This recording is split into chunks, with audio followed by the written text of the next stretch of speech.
Like earlier, I told you that I thought Illmatic is the greatest piece of hip hop work that I had ever heard. Okay.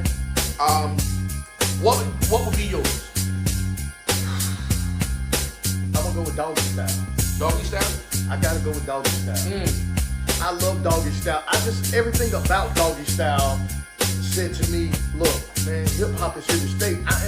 Listen, it wasn't just about the album was gangsta or hard.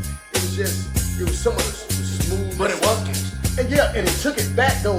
Some of the man, he just had so many hits.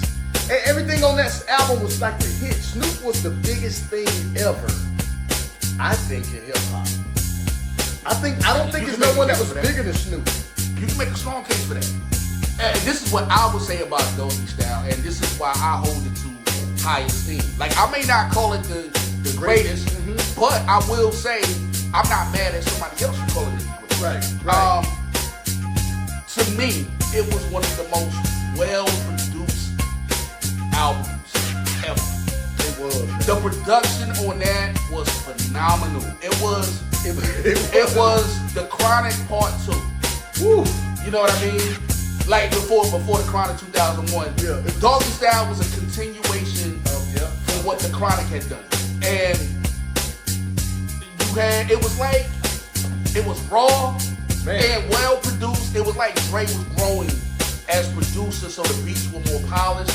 Man. I think the sound of it fit the MCs. It did. To a T. You saw a young Corrupt, a young Lady of Rage, a young Dash. Who else was down with them at that time? RBX. He had a few people down with Dre back then. Nate and Warren G. Nate. Everybody played their parts well. They did, man. They did. I don't think him and Warren G did much together though, because I think that's his little brother. I got like it's Drake. Drake. Yeah. So yeah, but I never knew if there was any animosity there. But I was just always wondering why they never did anything together. Because Warren G was dope as well. He wasn't like Drake, but he was dope. Yeah, he was dope in his own right. That's 213. 213. That's right. It was. But yeah, man. The reason why I wouldn't say it's the greatest hip hop album ever, even though I'm not mad at somebody for saying that. I think from a lyrical standpoint, it was a Snoop Dogg album, but it was more like a compilation. I think there was so much group participation with it that when it's hard for me to just. If it was just, I think I would hold it a little bit higher if it was like Death Row. Like, you see what I'm saying? But because it was Snoop's album, and there was so many participants, I think if I have to look at the track list, but I want to say he only had like maybe 3 songs on it that he actually did by himself, and he wasn't even the first verse on his own album. Who was? Rage, the Lady of Rage. Rage kicked off that album. You know, Snoop had it was the bathtub with the skit. Yeah. And then the first verse you heard was from the Lady of Rage. Lady of Rage. Yep. It was a song, and there is even a song on that album that Snoop is not even on. So, but that's how great of production in the album was, and the expectations that they had for this album.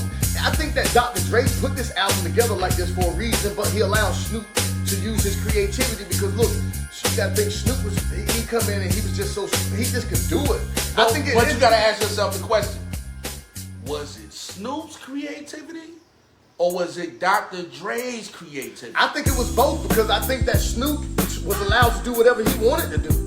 And once again, folks, I'm not saying I love Doggystyle. Love it. But once you start talking about the best of the best, you critique it in a different type of way. But look, I see what you do. I see where you're going with that, and you make perfect sense because look, you're looking at more lines like, okay, take Illmatic, right? Where Nas beat that album up. We gonna get to that in a minute. Okay, but look, and I'm gonna thoroughly explain that. Yeah, but Doggystyle, man, it was everything that you wanted in an album. That's just my belief. I love a lot of albums, and there's some great albums out there, some great hip hop albums that exist right now. You know what I mean? But I think that Doggystyle, man, it gave you everything. It gave you the gangster, the cool, the pimping, You know what I'm saying? You know, it gave you everything, and it resonated more with me because I used to think my daddy was a pimp. You know what I'm saying? And he loved Snoop. So I used to think your daddy was a pimp too. No. Listen, I used to think he was a pimp growing up, for real. But listen, look, that type of music is what my brother was saying. Yeah, man, well, why not have a shot to this Doggy Style album, man? Because look, in my opinion, it's the greatest album of all time.